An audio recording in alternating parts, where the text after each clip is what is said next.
everyone, this is Persephone, and in this video I want to talk about something that I believe that the psychology and psychiatry industry will never tell you because they want to keep you a perpetual patient and drain your money.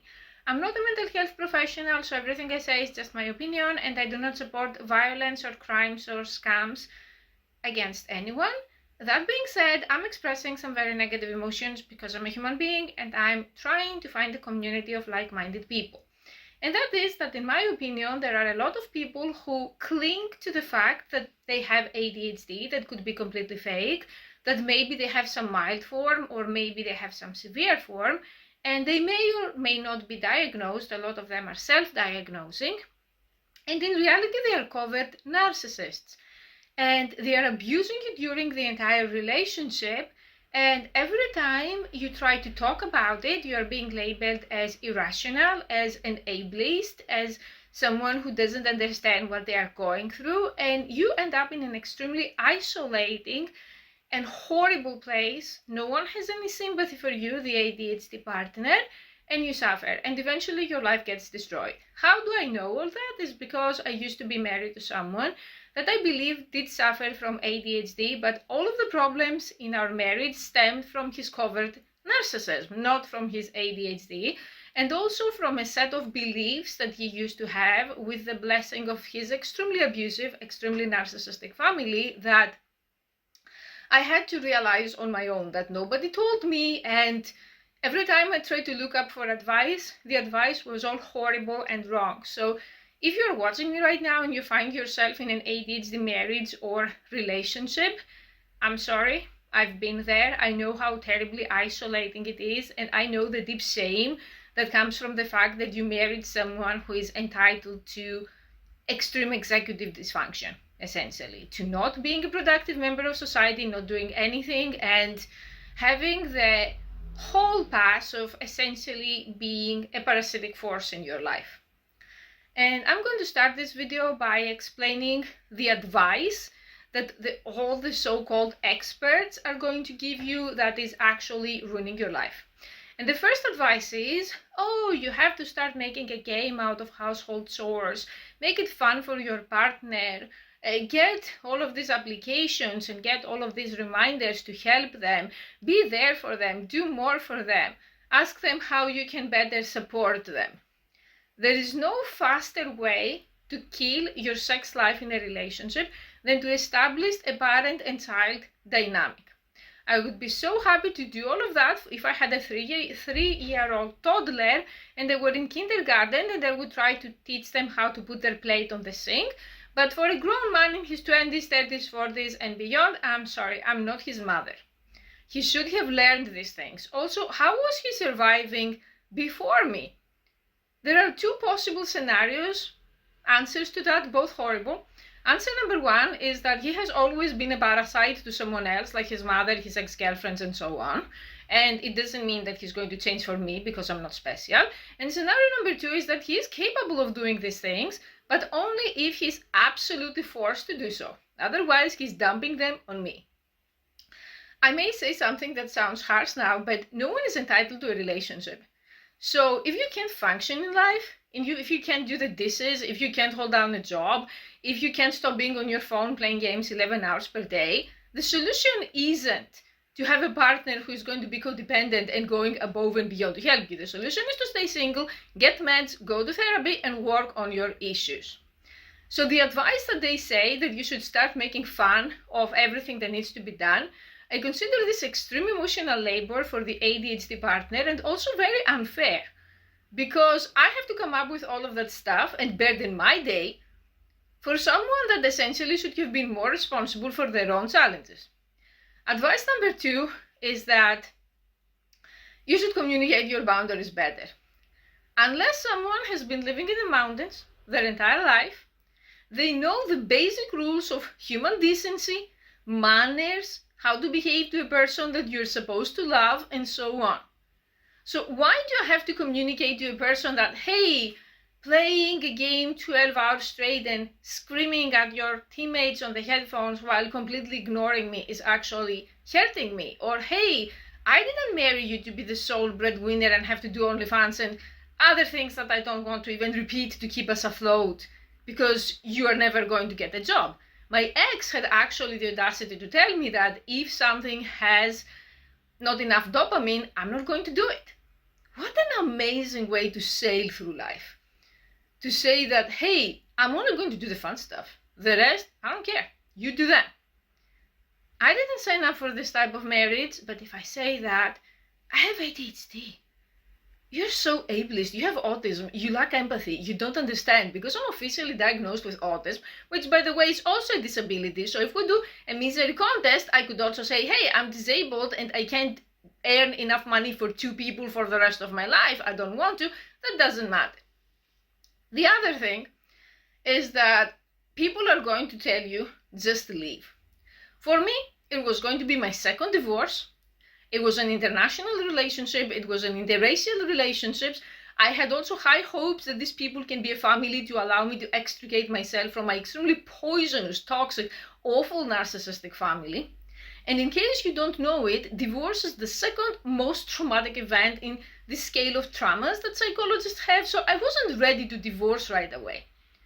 But if you tell people I'm in an ADHD/covert narcissism abusive relationship, and you say that you can't leave, or you are not ready to leave, or you may not be, I'm not in this situation, but maybe you have children, maybe you have something else, that maybe you share a business, you go to the same school, and it's not that easy, people are going to label you codependent and weak, and they are going to say, just leave, bro. The problem is you now.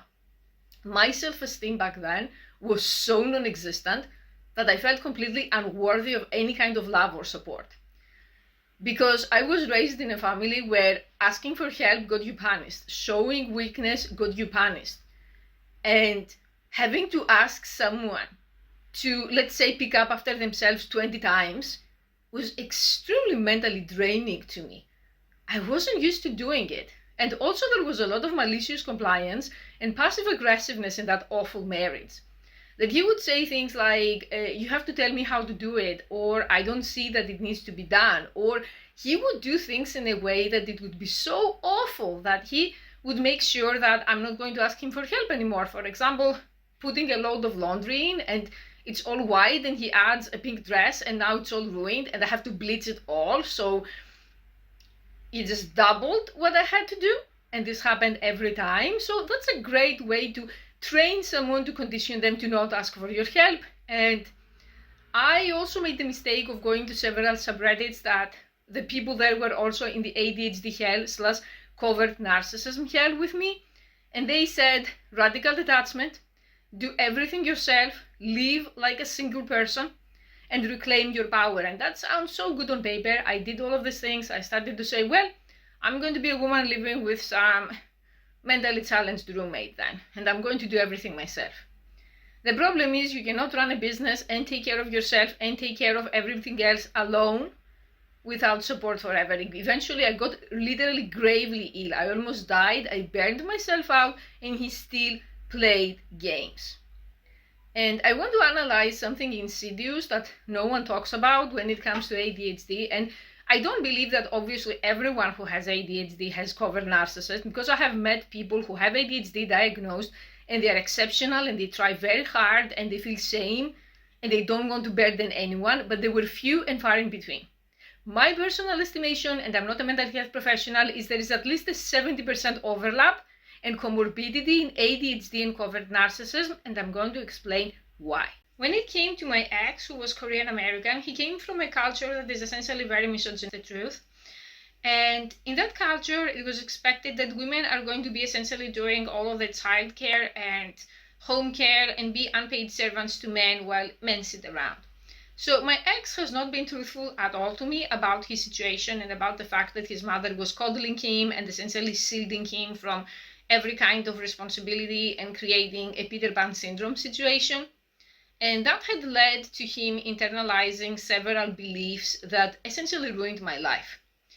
And I believe that a lot of people who have both ADHD and covert narcissism have them, but they're very manipulative and they're not going to tell you to your face. And it took me a long time to start connecting the dots, that it would only be when he was very angry and the covert narcissist mask dropped that he would drop these truth bombs. And one of them would be the one that I mentioned earlier, that I have ADHD, so if it's not fun, I'm entitled to not do it. which is crazy. I mean, we all have to do things we don't want to do. The other one is some very primitive, very low IQ, if you want to be petty for a second, splitting of what's the point? That essentially I told him, I'm not in love with you anymore and I can't be a romantic partner because I feel like a sucker constantly. I feel that I'm doing more than my fair share. I feel constantly ignored. I didn't agree to marry a gamer addict. And then I would ask him to try more. I would say, can you try finding something that you want to do to study and I can pay for it, or a job that you like or something you want to do? And he would say, what's the point? The relationship has failed. Well, yeah, the relationship has failed, you're right, but we still have to eat, we still have to pay bills, we still have to live in that house, so you're not going to try because you don't feel like it? And the biggest problem was that he essentially expected me to love him unconditionally, like a mother. The former psychotherapist Daniel Mackler calls that the parental rescue fantasy, where your parents didn't love you. They were problematic and narcissistic, and you're fantasizing about finding a romantic partner that they're going to give you this love that you never have. But this is doomed to fail because adult romantic love is conditional. I can't love someone unconditionally who's forcing me to work for years, 7 days a week, and forces me to be his personal cleaner and then ignores me to talk to some other man 11 hours a day on headphones. I don't love this person. I don't have any of my needs met. And I'm going to talk about the ADHD dead bedroom on the future episodes, so tune in for that, because one thing that I saw in a lot of ADHD subreddits is that people have no sex, and during the end of the marriage we had zero sex, and I felt absolutely repulsed by him. Although he was a very good looking man, he was the type of man that we would go somewhere and he would turn heads and women would hit on him, and honestly I couldn't care less. And personally, for me, there were two reasons for the dead bedroom, to briefly talk about it. And one is that when you have to be in the digital adult industry and interact with strangers all day, and your husband is essentially pimping you out, because that's what it was, then you don't want to have sex with that person. And the second is, I'm a very normal person. So in that, okay, not in every sense, but if you disrespect me, if you make me your unpaid cleaning lady, if you ignore me, then I don't want to have sex with you after all of that. I want you to leave me alone. There is no desirability or even connection emotionally to something like that. And if you go to the ADHD subreddit, you will see these posts from people saying we haven't had sex in 8 years and they're ashamed to tell it. I had 2 near-death experiences. I almost feel that I died 2 times, so I'm talking about anything and everything. And I'm telling you that this is sexually repulsive. A combination of having to be this person's mom and having to be ignored and disrespected. There is an article from a man who had ADHD that I found online, that he said she divorced me because I kept leaving glasses outside the sink. And you think, wow, that woman is so extra, like so high maintenance. Is that the reason to divorce your husband? And that's again ADHD slander, because she divorced him because she asked him nicely to put the dishes in the sink 40 times and he never did it. And expand that to everything and you have the ADHD/covert narcissist marriage. And I say covert narcissism because covert narcissists play the victims. When I met my ex, because my parents are overt narcissists, I was so conditioned that if someone doesn't slap me, doesn't push me against walls, doesn't scream at me, doesn't steal my money, they must be a good person. So you meet this nice guy, agreeable guy, soft, he likes the same things as you, he's romantic, and you're like, wow, I met a normal person. And that person is the biggest passive-aggressive bitch on the planet. Excuse my language, that's what he was. That if there was a way to make someone have mental breakdowns by saying yes, yes, and never following through, he would get any award that existed. So if you're living with someone who have ADHD and they never follow through, they are on their phone all day, they play the victim every time you call them out, they try to get away from things and excuse themselves by saying, well, I have ADHD, I can't help it, so I guess you have to live with it. I have news for you. Bad news and good news. The bad news is this person doesn't love you, because covert narcissists are not capable of actually loving or caring for anyone. The second is that we don't have any allies. Psychiatrists and psychologists and marriage counselors, I consider marriage counseling a cancer on the planet, a total scam. And I also consider it a very big sexual turn-off, because if I need a mediator to talk to a man, I don't need to have sex with that man. We need to part ways. they are going to perpetuate giving strategies and discussing and putting the blame on you and talk about the takes two to tango when the narcissist never intended to do any of that to begin with. My ex knew exactly what he was doing. And he knew that in his mind, he's severely disabled, he has ADHD, so I have to do everything and I have to love him unconditionally while doing it. That was the plan. And every time I deviated from the plan, I would have to be punished. Once someone has the cemented belief that they are entitled to your caretaking, marriage counseling is called waste of money. If you really have money that you want to throw down the drain, and they say that after considering many psychiatrists' sellouts, go to therapy for yourself, individually.